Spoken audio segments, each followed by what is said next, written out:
Today we're debating Bill S-211, which claims to fight against forced labor and child labor in supply chains.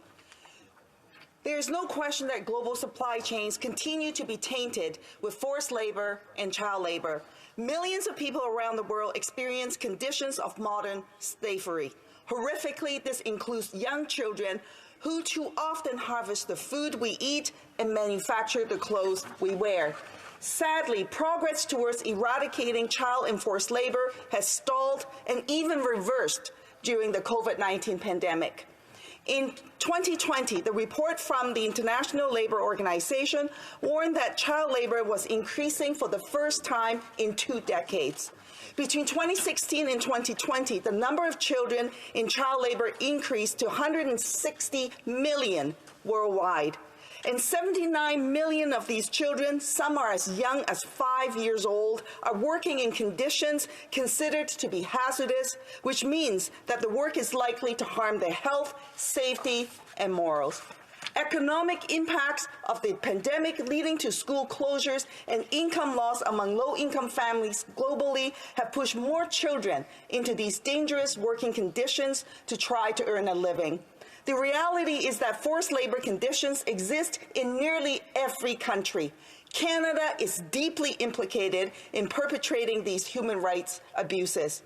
And under the current legislative framework, there is no corporate accountability for companies that profit off of the exploitation in their supply chains.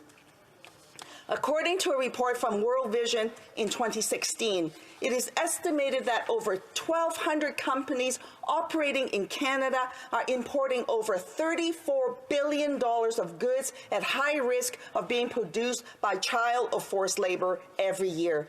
The agricultural and grocery industry is one of the worst offenders for forced labor and child labor. 71% of all child labor takes place in the agricultural sector, and many of these items end up on Canadian grocery store shelves. In 2019, more than 3.7 billion of risky food products were imported into Canada, a 63% increase from 10 years ago. During the same pandemic period where Canada's major grocery chains rake in record profits, the use of child and forced labor in agriculture supply chains increased. As Canadians get gouged with greedflation at the grocery checkout, corporate giants fail to take action on ending forced and child labor in their supply chains. World Vision reported that corporate social responsibility reports from Loblaws, Metro, and Sobeys, Canada's 3 largest grocers, yield little meaningful information about what they're doing to address the risk of child labor in their supply chains. Record profits, yet zero accountability to respect human rights. This is egregiously wrong. Unfortunately, we know that these issues extend far beyond the agriculture sector. In 2021, CBC reported that Canadian clothing brands sold items manufactured by North Korea forced labor at Chinese factory. Recently, I spoke about the genocide against Uyghurs and other Turkic Muslims, and this is again relevant to race because these issues are connected. Many products sold in Canada and manufactured with Uyghur forced labor. Between 2017 to 2019, it is estimated that more than 80,000 Uyghurs were forcibly transferred out of the Uyghur region to work in factories across China. In 2020 alone, reports reveal that 83 global companies were indirectly or directly involved in employing Uyghurs workers under conditions of forced labor. From food products to clothing and textile to supply chains of major auto manufacturers to the use of Uyghur forced labor is widespread. Canada can and must do more to uphold human rights and work to eradicate child and forced labor. The NDP wants to ensure that products imported into Canada are not produced with forced labor or child labor. And New Democrats believe that Canada has a responsibility to ensure that supply chains of products sold in Canada are free from these egregious human rights violations. The government has an international human rights obligation to do this. But due to the inaction of successive Liberal and Conservative governments, Canada is lagging behind other jurisdictions. European countries such as France have already passed due diligence legislation, which requires that companies take action to address child labor and forced labor. Importantly, this also provides legal recourse if efforts are shown to be inadequate. The Canadian Network on Corporate Accountability has been calling for human rights and environmental due diligence legislation in Canada. The organization has even drafted model legislation, providing a blueprint for writing into Canadian law the corporate duty to respect human rights and the environment. For over a decade, the CNCA has also been calling for an independent ombudsperson office with the power to investigate human rights complaints related to Canadian corporate activity abroad. The Liberals announced that they would create this independent ombudsperson office in 2018, yet today, this is just another empty promise from the government. Instead, the government has created a powerless advisory post.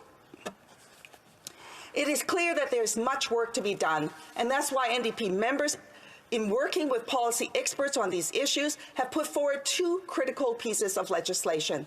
Bill C-262, the Corporate Responsibility to Protect Human Rights Act, would implement the human rights and environmental due diligence that is needed. It would hold companies accountable for their actions and allow victims of human rights and environmental harm the statutory right to bring a lawsuit against that company. And Bill C-263 would give the Canadian Ombudsperson for Responsible Enterprise the powers needed to actually do its job and investigate and hold companies accountable. The CNCA, which includes member groups such as Oxfam Canada, Amnesty International Canada, and Human Rights Watch Canada, support these steps. But it's yet to be seen whether other parties will do the right thing. And now today we're here debating Bill S-211. And from the outset, the NDP recognized that this bill was deeply flawed.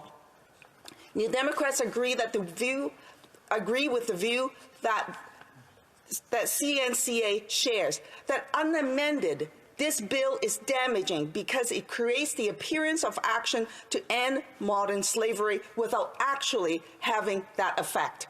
And currently drafted Bill S-211 advances none of the essential elements of an effective supply chain law.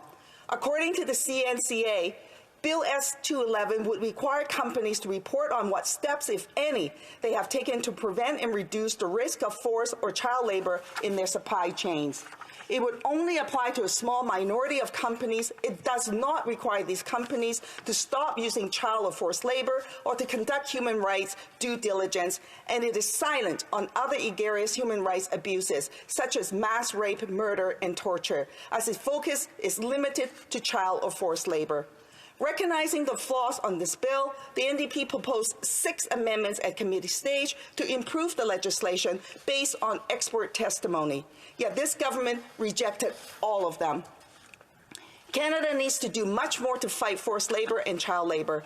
The Minister of Labor's own mandate letter instructs him to introduce legislation to eradicate forced labor from Canadian supply chains and ensure that Canadian businesses operating abroad do not contribute to human rights abuses. Bill S-211 fails to do that. Therefore, the NDP will be voting against this legislation. We will continue to advocate for legislation that actually addresses the issue and commit to eradicating forced labor and child labor. Having the appearance under this bill to be doing something is not good enough, Madam Chair. Thank you.